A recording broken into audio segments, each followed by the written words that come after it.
성경 말씀은 구약 성경 이사야서 제43장 14절에서 21절 말씀입니다. 구약 성경 이사야서 제43장 14절에서 21절 말씀 함께 읽겠습니다. 하나님께서 주신 말씀입니다. 너희의 구속자여 이스라엘의 거룩한 이 여호와가 말하노라.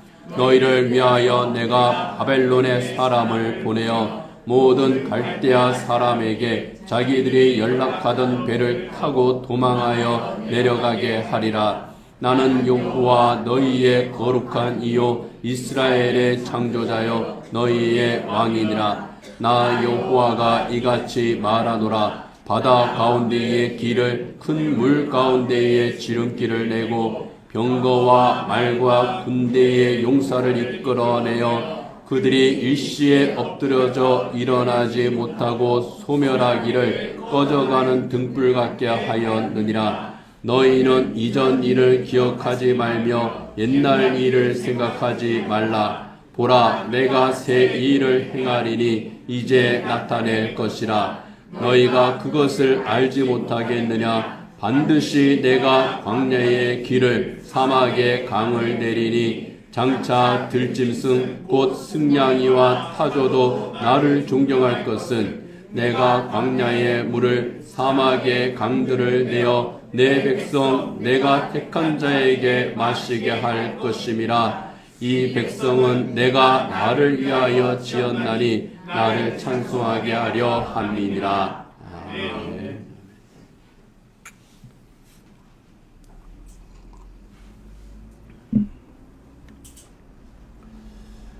우리는 간식으로 또는 건강식으로 과일을 먹습니다. 그러면 과일은 언제 먹는 것이 좋습니까? 식전에 먹는 것이 좋겠습니까? 아니면은 식후에 먹는 것이 좋겠습니까? 예, 식전에 먹는 것이 좋다는 사람도 있고 또 식후에 먹는 것이 좋다는 사람도 있고 의사 따라서 또 각 사람의 영양 건강 상태에 따라서 다르더라고요. 근데 중세 유럽의 의사들은요, 과일은 식전에 먹어야 된다, 그렇게 생각을 했답니다. 이유가 있습니다. 복숭아나 포도나 이제 멜론 같은 이런 아주 달콤한 그런 과일은 식후에 먹으면 이게 위장에서 둥둥 뜬대요. 그래서 그게 썩는다, 그렇게 생각을 했답니다. 그래서 식후에 먹으면 안 된다. 그렇지만 말이 안 되죠. 사람의 위에는 아주 강한 그 산성을 가진 위산이 있습니다. 그래서 음식이 부패하는 일은 우리 위장 안에서는 일어나지 않는다고 그럽니다. 그런데 20세기 초까지만 해도요, 사람이 음식을 먹으면 이 음식이 뱃속에서 부패한다고 생각을 했습니다. 그래서 이게 독소가 나온다는 거예요. 그래서 그 독소에서 나온 가스가 배를 빵빵하게 하고 뭐 그렇게 한다, 이런 잘못된 믿음을 가진 사람들이 있었습니다. 의사들이 그랬습니다. 대장에서 음식물이 그전엔 중세에는 위에서 그런 일이 일어난다고 생각했는데 이제는 위는 아닌 것 같아. 그래서 생각을 해보니까 대장에서 그런 것 같다 생각을 합니다. 왜냐면 거기서 이제 또 변이 생기잖아요. 음식물이 거기서 썩으면서 독소를 만들어 가지고 중독시킨다는 겁니다. 윌리엄 아버스노트 레인이라고 하는 그 영국의 의사, 참 유명한 의사였다고 그럽니다. 변비와 자가 중독을 치료한다고 하면서 대장 절제술을 아주 수십 번 집도를 했다고 그럽니다. 현대의 의사들이 볼 때에는 참 위험천만한 일이고 말도 안 되는 그러한 일을 했습니다. 잘못된 건강 상식이고 잘못된 건강 의학 지식입니다. 그렇지만 그렇게 생각을 했고 그런 일들을 했습니다. 잘못된 지식이나 정보 때문에 오히려 건강을 해치는 일들, 현대에도 많이 일어나고 있습니다. 소위 해독 주스라고 하는 거라고 해서 만병통치약처럼 그것을 사람들에게 먹였습니다. 당뇨 환자들도 그걸 먹는 사람들이 있었습니다. 당뇨 환자들한테는 모든 주스가 갈아서 먹는 것들은 독약입니다. 하면 안 되거든요. 그런데 그거를 먹였어요. 왜요? 몸에 있는 독소를 다 빼낸다고. 그러나 그렇지 않습니다. 잘못된 그런 정보로 건강을 해치고 때로는 인생을 망치는 그런 경우도 많지요. 유명인을 사칭을 해서 유명 증권 투자자를 사칭을 해서 또 사람들을 이렇게 뭐라 그래야 됩니까? 잘못된 정보로 유인을 해서 또 패가망신에 이르게 하는 그러한 일들도 우리가 뉴스로 자주 보지 않습니까? 신앙생활에서도 이와 유사한 일들이 참 많습니다. 이단이나 사이비에게 속는 그런 것들이 그렇죠. 우리는 신천지나 하나님의 교회, JMS 이런 것에 절대 속을 갖지는 않아요. 그런데 속습니다. 말도 안 되는 소리를 늘어놓는데도 거기에 미혹되고 넘어갑니다. 그들이 제공해주는 잘못된 지식과 정보를 진짜라고 믿고 거기에 넘어가는 겁니다. 그런데 이단이나 사이비가 아니면서도 잘못된 신앙 지식을 가지고 또 그릇된 과학적 정보를 가지고 그리스도인의 삶에서 이탈하는 경우들을 또 많이 보게 됩니다.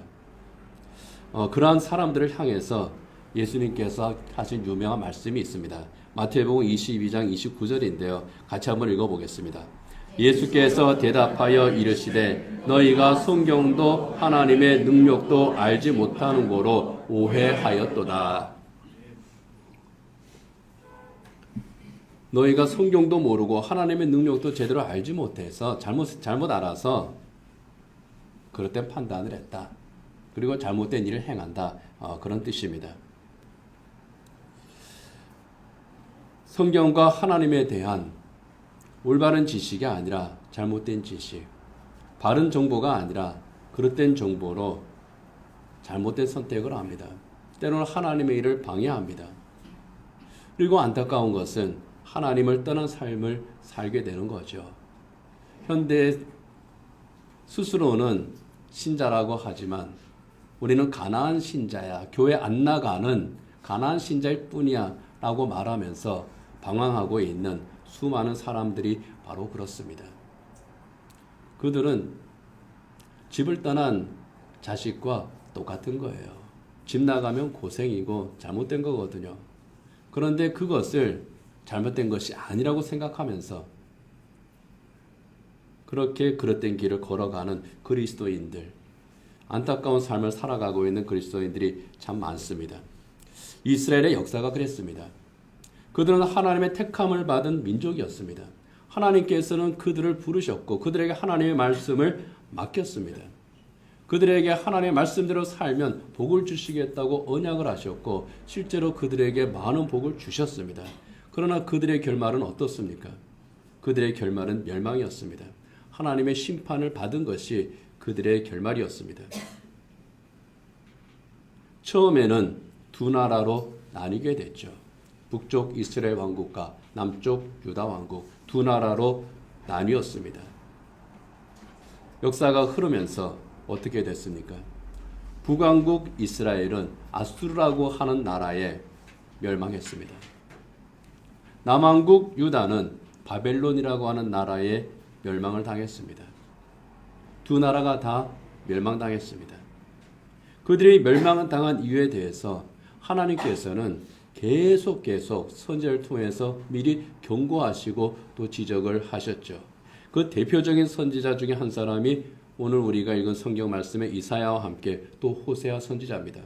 호세아 4장 1절이야 2절 한번 같이 읽어보겠습니다. 이스라엘 자손들아 여호와의 말씀을 들으라. 여호와께서 이 땅 주민과 논쟁하시나니 이 땅에는 진실도 없고 인애도 없고 하나님을 아는 지식도 없고 오직 저주와 속임과 살인과 도둑질과 간음뿐이요 포악하여 피가 피를 뒤이음이라. 이스라엘의 현실입니다.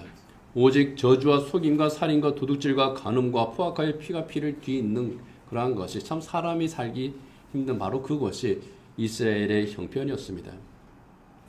그 이유는 그들에게는 진실도 없고 사랑도 없고 하나님을 아는 지식이 없었다는 겁니다. 여기 하나님을 아는 지식이 없었다고 하는 것은요, 하나님에 대한 관심이 없었다는 것을 말합니다. 하나님과 나는 상관이 없어. 하나님은 하나님이고 나는 나야. 이게 그 시대를 살아가는 이스라엘 사람들이었습니다. 하나님은 그야말로 이름만 있는 그런 존재. 나 하나님을 알아. 하나님에 대해서 뭘 압니까? 이름만 아는 거예요. 하나님과의 관계는 끊어진 그런 존재. 그들은 성전에 올라갈 때, 그리고 자기들의 삶에 문제가 있을 때, 그리고 내가 무언가 하나님으로부터 복을 받아야 할 바로 그때는 의미가 있어요. 그러나 그 이외에는 아무 의미 없는 그런 존재. 그래서 하나님은 관심 밖으로 멀어집니다. 하나님에 대한 관심이 멀어지게 되니까요, 자연스럽게 하나님에 대해서 더 모르게 됩니다. 하나님에 대해서 바로 알지 못하고 또 하나님에 대해서 바로 알지 못하니 점점 더 큰 문제가 생기는 겁니다. 이사야서 1장 3절은요, 그것을 이렇게 지적합니다. 같이 한번 읽겠습니다.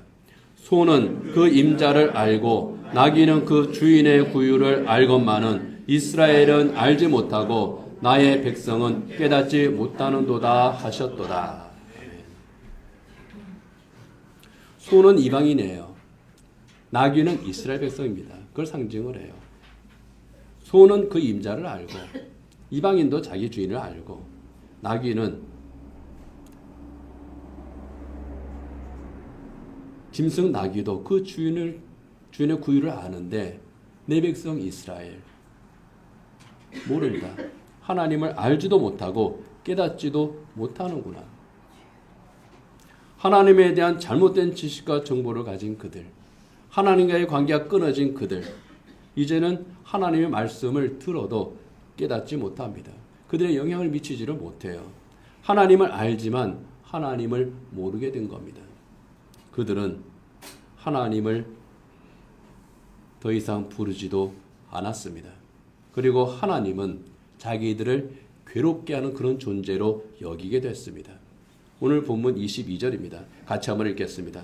그러나 야곱아 너는 나를 부르지 아니하였고 이스라엘아 너는 나를 괴롭게 여겼으며, 여기에 부르지 않았다고 하는 것은요, 찾지 않았다는 뜻입니다. 더 이상 하나님은 이제 찾지도 않는 거예요.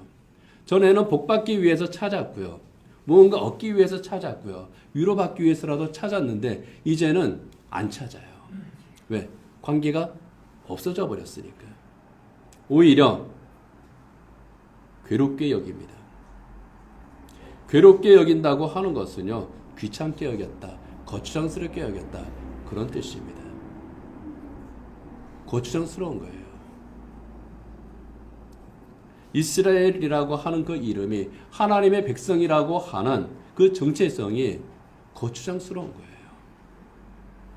가나안에 살면 가나안 사람처럼 살고, 아래를 보니 이집트라고 하는 참 잘 사는 나라가 있고, 위를 보니 아시리아, 바벨론, 이런 참 잘 사는 나라가 있고, 그들처럼 우리도 살고 싶은데 오직 하나님만 믿으라고 합니다. 하나님의 말씀대로만 살라고 합니다. 귀찮은 거예요. 별로 주는 것도 없는 것 같은 하나님, 그들에게는 그렇게 된 겁니다. 그것이 결국은 파멸로 이끄는 악이라고 에레미야서에서는 말씀을 합니다. 에레미야서 2장 13절 같이 한번 읽겠습니다.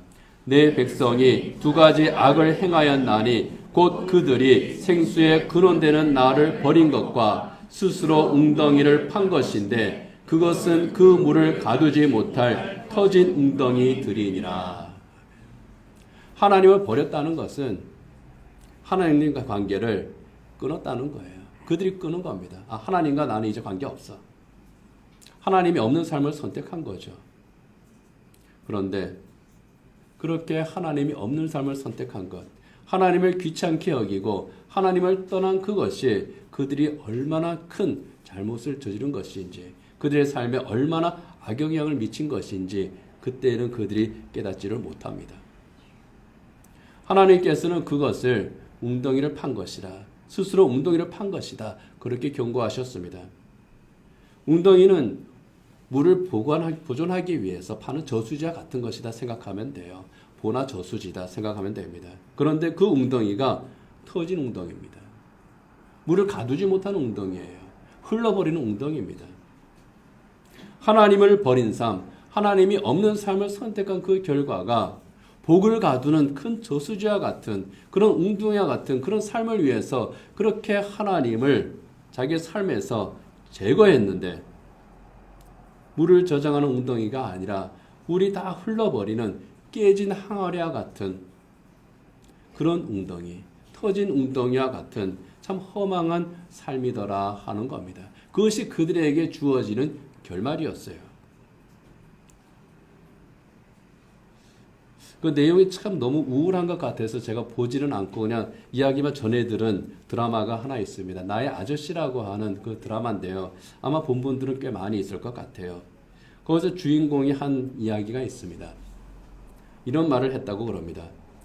다들 평생을 뭘 가져보겠다고 고생을 하면서 나는 어떤 인간이다 라는 걸 보여주기 위해서 아등바등 사는데 뭘 갖는 건지도 모르겠고 어떻게 원하는 걸 갖는다고 해도 나를 안전하게 만들어준다고 생각했던 것들이 나라고 생각했던 것들에 금이 가기 시작하면 못 견디고 무너지고 무언가 가지면은 내가 지금 추구하고 있는 그것을 내가 가지면 행복할 것 같아요. 그래서 그것을 얻기 위해서 정말 이 세상에서 정말 정글과 같은 그런 세상에서 아등바등 살잖아요. 그렇게 아등바등 하면서 어떻게 원하는 것을 얻었습니다. 그러면 행복해야 되잖아요. 행복하려고 그렇게 모든 것을 다 희생했는데 그래서 얻었어요. 만족할 것 같아요. 그런데 막상 얻으면 어떻습니까? 또 다른 문제가 생겨요. 그래서 무너지고 말더라 하는 겁니다. 아마 그런 그 내용, 그 의미로 이 주인공이 독백처럼 한 그런 대사인 것 같아요. 한마디로 말하면 인생이 참 허망하다. 그런 탄식입니다. 터진 웅덩이와 같은 그런 삶이죠. 이스라엘의 삶이 그랬습니다. 하나님의 백성이면서 또 다른 행복한 삶을, 또 다른 만족한 삶을 추구합니다. 자기들이 살고 있는 그 가나안 땅의 사람들처럼 살려고 했고 자기들보다 더 강하고 잘 쏘는 이집트와 바벨론의 풍습을 따라서 그렇게 살았습니다. 그렇게 추구하고 그것을 따랐습니다. 그들처럼 행복하게 살고자 했습니다. 그런데 그러는 사이에 그들의 영혼은 서서히 침몰하고 있었다 하는 겁니다. 하나님의 말씀을 들어도 감동이 없습니다. 서서히 하나님으로부터 멀어집니다. 마침내 하나님을 떠났죠. 그런데 아이러니하게도 자기들이 담고자 했던 그 아스루와 바벨론에 의해서 멸망하고 맙니다. 하나님을 떠나서 하나님이 없이도 얻을 수 있는 그 행복, 하나님이 나를 귀찮게 하지 않는 그러한 행복, 이것을 추구했는데 없었어요.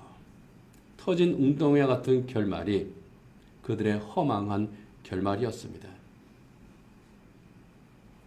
그렇게 파멸에 이른 것이 이스라엘입니다. 그런데 하나님께서는요, 그들을 버리지 않으시더라 하는 겁니다. 그들은 하나님과의 관계를 끊었습니다. 그들은 하나님을 잊었습니다. 하나님을 버렸습니다. 그런데 하나님은 그들을 버리지 않으셨다는 거예요. 하나님은 그들을 잊지 않으셨다는 겁니다. 하나님께서는 여전히 관계끈을 붙잡고 계셨다는 겁니다. 결코 포기하지 아니하시는 하나님이시기 때문에. 그래도 아무리 못나도 내 자식인 것처럼 그들은 하나님의 백성이었기 때문에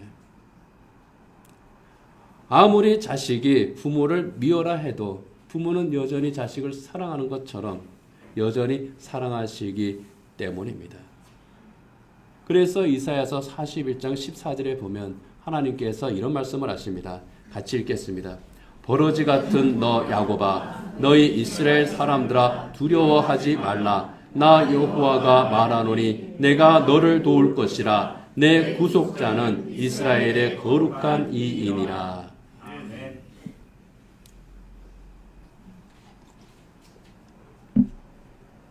여기 버러지 같은 너 야곱아 하는 이 말씀은요, 이 벌레 같은 놈아, 이런 뉘앙스가 아닙니다. 이스라엘에 대한 비하가 아니에요. 아이고 이 못된 놈, 그냥 뭐 나가서 어떻게 될 놈, 뭐 그런 그 뉘앙스. 야, 너는 참 필요 없는 인간이야. 뭐 그런 뉘앙스가 아닙니다. 버러지 같다고 여기는 것은 하나님이 아니라 이스라엘 자신이에요. 그들 스스로 초라하게 생각하는 것을 말합니다. 또 이스라엘을 둘러싼 그 주변의 사람들이, 그 나라들이 보기에 이스라엘이 그렇다는 겁니다. 이스라엘 스스로 자존감이 낮아졌습니다. 자기들은 버러지만도 못한 존재가 되었다고 그렇게 자괴감에 빠져 있는 겁니다. 바로 그러한 이스라엘이라고 하는 거예요. 버러지 같은 야곱아. 그러나 나는 너희를 버러지로 여기지 않는다고 하는 역설적인 표현이 버러지 같은 야곱아 하는 말씀이에요. 여전히 그들은 하나님의 택하신 백성이었습니다. 그래서 하나님께서는 나는 너희를 포기하지 않아. 나는 너희를 붙잡을 거야. 나는 너희를 도울 거야. 왜 그렇습니까? 그렇게 하는 게 하나님의 일이라는 거예요. 그게 내 일이야. 여러분,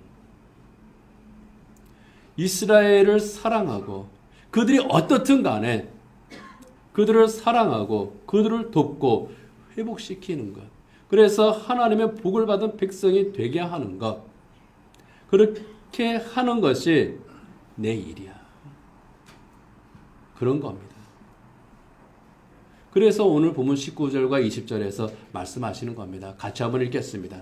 보라, 내가 새 일을 행하리니 이제 나타낼 것이라. 너희가 그것을 알지 못하겠느냐? 반드시 내가 광야의 길을 사막의 강을 내리니 장차 들짐승 곧 승냥이와 타조도 나를 존경할 것은 내가 광야의 물을 사막의 강들을 내어 내 백성 내가 택한 자에게 마시게 할 것임이라.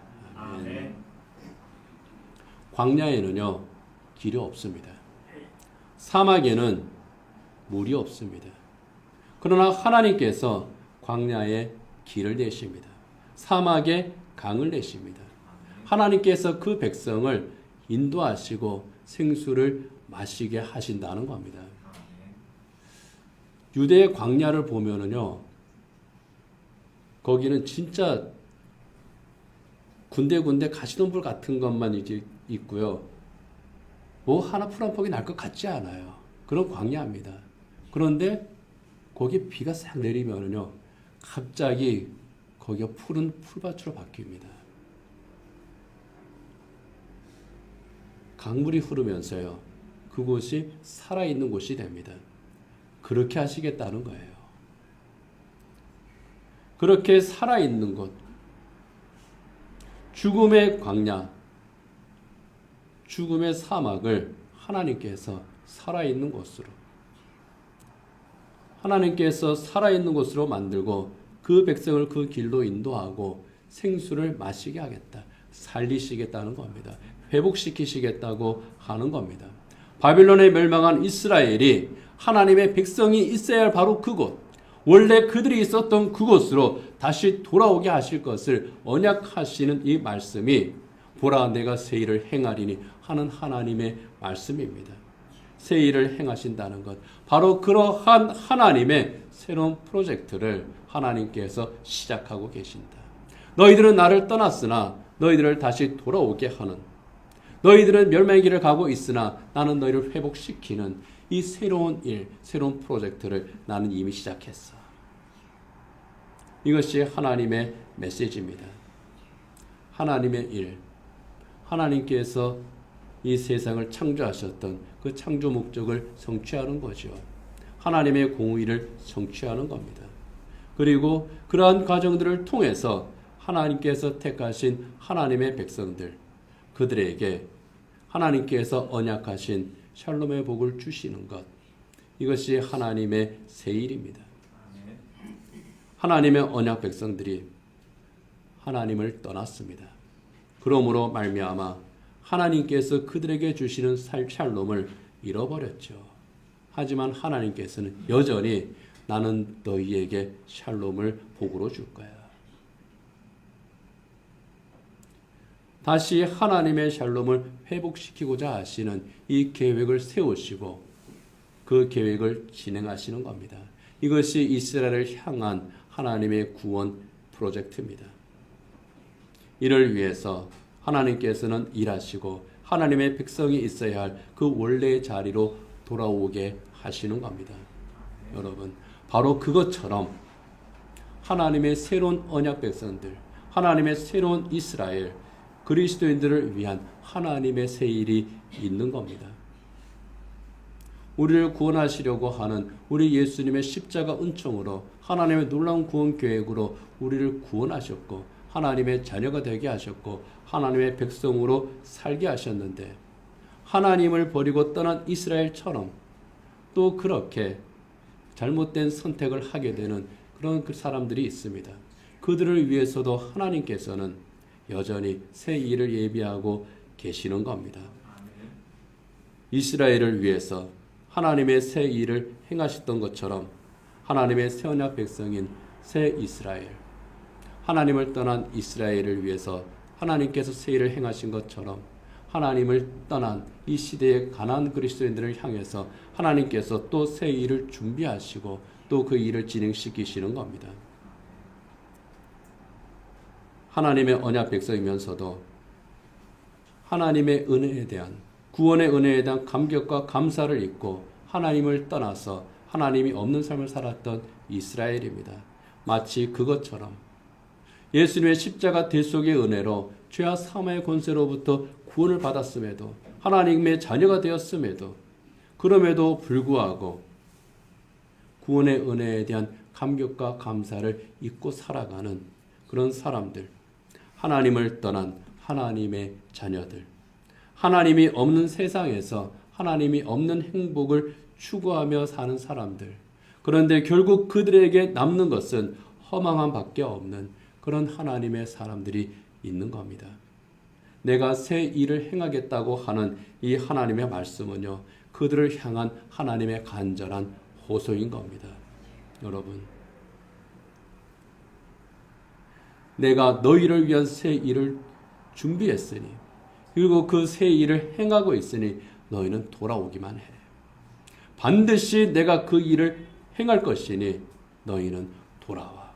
이것이 오늘 본문을 통해서 주시는 하나님의 메시지인 겁니다. 하나님께서는 그 일에 대한, 그렇게 행하시는 하나님의 일에 대한 강력한 의지를 오늘 본문 13절에서 이렇게 말씀합니다. 같이 한번 읽겠습니다. 과연 태초로부터 나는 그이니 내 손에서 건질 자가 없도다. 내가 행하리니 누가 막으리요. 태초부터 나는 그이다 하는 것은 나는 하나님이다. 나는 창조자, 창조주다. 바로 그런 뜻입니다. 뒤에 부분이 참 중요한 말씀이에요. 내가 행하리니 누가 막으리요. 내가 하는데 누가 막느냐. 아주 강한 의지입니다. 반드시 행하겠다는 겁니다. 하나님께서는 아주 강력한 의지로 새 일을 행하겠다고 그렇게 말씀을 하시는 겁니다. 그 이유에 대해서 21절에서 말씀하시죠. 같이 읽겠습니다. 이 백성은 내가 나를 위하여 지었나니 나를 찬송하게 하려 함이니라. 아멘. 내가 나를 위해서 지었다고 하는 것은요, 하나님께서 너희는 내 소유야, 너희는 내 거야, 내가 내 마음대로 할래, 그게 아닙니다. 물론 주권은 하나님에게 있습니다. 그러나 하나님께서는 내 것이니 내가 내 마음대로 할 거야, 군림하겠다고 하는 것이 아닙니다. 하나님께서는 나를 위해서 찬송하게 하려는 거야. 나를 위해서 찬송하게 한다는 것은요, 좋든 싫든 무조건 너희는 찬송해야 돼, 그게 아니죠. 여기에서 나오는 기쁨과 감사의 찬미입니다. 하나님과의 복된 교제예요. 이 세상이 줄 수 없는 그 기쁨과 감사가 그 안에 있는 것을 말합니다. 그게 찬송한다는 겁니다. 하나님 안에서 하나님께서 주시는 그 은혜로 말미암아 저절로 찬송이 나오는 정말 참된 기쁨과 감사의 노래입니다. 바벨론 유수에서 돌아온 유대인들이요. 그들이 하나님 앞으로 다시 돌아오게 되었을 때에 그들의 감격을 노래한 것이 시편 126편이거든요. 시편 126편 1절에 보면은 그들은 이렇게 노래합니다. 같이 한번 읽겠습니다. 여호와께서 시온의 포로를 돌려보내실 때에 우리는 꿈꾸는 것 같았도다. 시온의 포로, 시온은 예루살렘입니다. 이스라엘이에요. 다시 그들을 하나님의 백성의 땅으로 돌아간다는 것을 말합니다. 바벨론 유수 70년 만에 그들이 다시 돌아옵니다. 이렇게 돌려보내실 때에 다시는 돌아가지 못할 줄 알았는데, 다시는 성전으로 올라가지 못할 줄 알았는데, 다시는 하나님 앞에 나아가 찬송하지 못할 줄 알았는데 이것이 이루어졌다. 마치 꿈을 꾸는 것처럼 이루어졌도다. 여러분, 꿈꾸는 것 같았다 하는 거는요, 기쁨의 가장 큰 표현이에요. 기뻤다는 거예요. 좋았다는 겁니다. 감격했다는 거예요. 돌아온 자의 기쁨, 회복된 자의 기쁨과 행복, 그 가운데서 저절로 나오는 찬송이 우리는 꿈꾸는 것 같았도다, 이 고백입니다. 이것이 하나님의 목적이에요. 하나님께서 새로운 일을 행하시는 목적입니다. 우리 안에 참된 기쁨과 평안을 주시는 겁니다. 오직 하나님 안에서만 누릴 수 있는, 하나님께서 창조하신 그 목적이 성취됨으로 말미암아 하나님께 영광을 돌리고 그 영광 안에 우리가 초대받아서 느끼는 바로 그 은혜를 의미하는 겁니다. 이것이 하나님께 돌아온 사람이 누리는 참된 행복. 그 일을 하나님께서 준비하셨고 그 일을 하나님께서는 이게 바로 내가 행하는 새 일이다 말씀을 하신 겁니다. 이 새 일을 행하시면서 하나님께서는요, 야, 너희들 이전 일을 기억하지 마. 그렇게 또 말씀을 하십니다. 18절 같이 한번 읽어보겠습니다. 너희는 이전 일을 기억하지 말며 옛날 일을 생각하지 말라. 여기 이전 일, 옛날 일, 여기에는 이것은요, 두 가지 의미가 있습니다. 하나는 그들의 부끄러운 과거에 매이지 말라는 거예요. 거기에 발목 잡히지 말라는 겁니다. 사람은 참 이상합니다. 부끄러운 과거가 있으면은요, 그거 떨어내야 되거든요. 그런데 어떻게 합니까? 그 일에 여전히 매여서 있는 것이 인간의 어리석음이기도 합니다. 잘못한 것이 있으면 어떻게 해야 됩니까? 버려야 돼요. 죄를 지으면 어떻게 해야 됩니까? 더 이상 죄를 짓지 말아야 돼요. 그런데 어떻게 합니까? 다시 잘못하고 죄를 짓고 변명하고 거기에 매이는 것이 인간의 모습 아닙니까? 매이지 말라는 겁니다. 끊으라는 거예요. 그리고 또 하나는 직접적인 거죠. 그 앞부분에 보면은 출애굽에 대해서 하나님께서 그들을 어떻게 구원하고 인도하셨는가에 대한 묘사가 있습니다. 바다에 길을 내어서 그들을 인도하신 것에 대한 묘사가 있습니다. 하나님께서 그들을 위해서 하셨던 그 모든 일들입니다. 그런데 하나님께서는요, 그것도 기억하지 마 그러시는 겁니다. 지나간 거라는 거예요. 지나간 거야. 거기에 더 이상 매이지 마. 현재를 보고 앞을 내다보라고 하는 겁니다. 과거가 부끄러웠던 간에 또는 그들을 위해서 하나님께서 행하셨던 놀라운 일들이 있었던 간에 중요한 것은 앞으로 행하시는 하나님의 새 일이라는 겁니다. 과거에 하나님으로부터 놀라운 은혜를 많이 받았는데 지금 삶이 무너져 있다면 어떻습니까? 복된 삶이 아니잖아요. 과거에 대한 감사와 함께 앞으로 내 삶에 대해서 하나님께서 행하실 새 일을, 그리고 거기에서 내가 해야 될 일을 바라보라는 겁니다. 그것을 보라는 거예요. 그래서 어떻게 하라고 말씀합니까? 같은 메시지를 전했던 호세아 선지자는 이렇게 말합니다. 호세 6장 1절 같이 읽겠습니다. 오라, 우리가 여호와께로 돌아가자. 여호와께서 우리를 찢으셨으나 도로 낫게 하실 것이요 우리를 치셨으나 싸매어 주실 것임이라. 우리가 여호와께로 돌아가자. 하나님께로 돌아가자. 그렇게 호소하면서 뭐라 그럽니까? 우리를 찢으셨으나 도로 낫게 하실 것이요 우리를 치셨으나 싸매어 주실 것임이라. 하나님께서 찢고 하나님께서 치신 건 아니에요. 그들 스스로가 초래한 겁니다. 그러나 그럼에도 불구하고 하나님께서는 내가 찢은 거야. 내가 친 거야. 왜요? 회복시켜야 되니까. 하나님께서 도로 낫게 하시는 것, 하나님께서 싸매어 주시는 것, 이것은 치유와 회복의 은총을 말합니다. 그 상한 영혼을 치료해 주시는 거예요. 깨어진 삶을 회복해 주시는 겁니다. 잃어버린 행복을 다시금 얻게 하시는 겁니다. 이 치유와 회복의 은총을 베풀어 주시는 하나님이시니 돌아가자. 하나님 안에서 참되고 영원한 안식과 평화, 하나님께서 주시는 그 놀라운 은혜, 이것을 하나님께서 예비하셨으니, 이 새 일을 하나님께서 행하셨으니 거기로 돌아가자. 하나님 앞에 나아가자 하는 겁니다. 바로 여기에서부터 시작이 되는 거예요.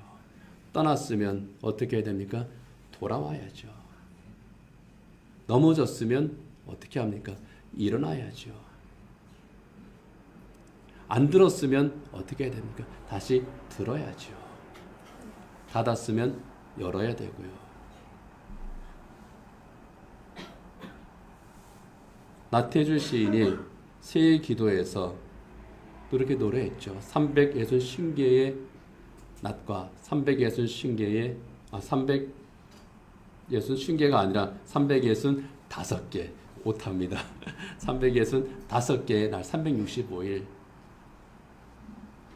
새롭게 선물로 받은 새해잖아요. 그렇다면 하나님께서 우리를 위해서 행하시는 새 일을 우리가 보아야 되겠습니다. 하나님께서 우리에게 주시는 참된 복을 누리는 그런 하나님의 자녀들이 되어야 되겠습니다. 아직 하나님께 돌아오지 못한 이스라엘처럼, 바벨론 유수에 가 있는 그 이스라엘처럼 아직 하나님께 돌아오지 못한 우리 믿음의 식구들이 있습니다. 그들이 하나님께 다시 돌아오기를. 하나님이 포기하지 않으셨는데 우리가 지레 포기하면 안 되잖아요. 정작 그들을 구원하신 하나님께서는 나 아직 포기 안 했는데, 그런데 우리가 포기합니다. 하나님은 나는 여전히 사랑하고 있는데 말씀하시는데, 난 저 인간 꼴도 보기 싫어. 내가 닫아버려요. 하나님의 말씀을 들어야 돼요. 하나님께서 일하시잖아요. 그들이 하나님께로 돌아와서 그 상한 심령이 치유받고 회복되는 은혜를 누리는 그런 올해가 되기를 원합니다. 그럼 아까 장로님이 기도한 것처럼 올 연말에는 우리의 감사의 제목이 정말 풍성한 그런 해가 되기를 원합니다. 우리를 위해 행하시는 하나님의 새 일로 말미암아 우리의 날들이 365개의 날들이 날마다 기쁨과 감격의 찬송을 부르는 그런 복된 날들, 그 복을 누리는 그리스도인들이 되시기를 새해 첫 주일에 하나님의 이름으로 축복합니다. 우리 함께 기도하겠습니다. 반주해 주시고요. 지난 한 해를 우리가 먼저 한번 돌아보고 또 새해를 하나님 앞에서 준비하는 기도를 합니다. 내 삶 속에서 하나님으로부터 멀어지고자 했던 적은 없었는지, 나는 하나님을 잊고 살지는 않았는지, 또는 하나님을 귀찮게 여기고 하나님을 실증내는 그러한 일들은 내게 없었는지 먼저 한번 돌아보겠습니다. 그리고 하나님을 떠난 우리 믿음의 형제 자매들이 있습니다. 그들을 위해서 우리가 또 기도해야 되겠습니다. 우리를 위해서 행하시는 하나님의 일을 사모하면서, 그리고 올 한 해는 정말 하나님과 동행하는 가운데에 나를 위해 행하시는 하나님의 새 일들로 말미암아 기쁨과 감사의 찬송이 넘치는 그런 복된 한 해가 되기를 이 시간 하나님 앞에 다짐하고 결단하며 기도하시기 바랍니다.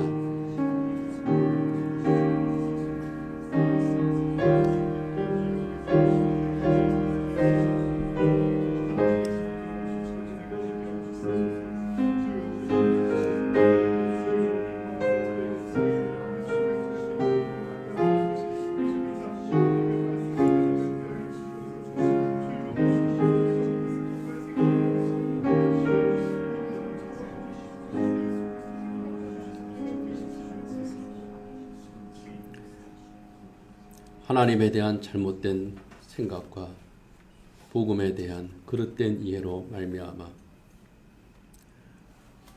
하나님을 떠나버리는 그런 삶을 선택한 안타까운 사람들이 있습니다. 그들이 주님 앞으로 돌아오기를 원합니다. 우리가 살면서 하나님을 잊어버리고 또 하나님을 고추장스럽게 여긴 적은 또한 없었는지요? 그러한 것이 있었다면 올 한 해는 하나님과 더욱 가까이 하게 하시고 더욱 친숙하며 하나님의 음성을 듣고 살아가는, 그러므로 말미암아 하나님께서 우리에게 주시는 놀라운 복들을 충만히 누리는, 그러므로 우리의 입에서 기쁨과 감사의 찬송이 넘치는 그런 이 새해가 되게 하여 주시옵소서. 올 한 해는 하나님을 떠난 자의 삶이 아니라 하나님과 동행하는 자의 삶, 하나님의 말씀을 잊어버리는 자의 삶이 아니라 하나님의 말씀을 기억하며 순종하는 가운데에 우리는 하나님께 영광 돌리고 하나님께서는 우리를 위해서 행하시는 일들로 말미암아 우리의 삶이 더욱 풍성하고 복된 삶이 되게 하여 주시옵소서. 예수님 이름으로 기도드립니다. 아멘.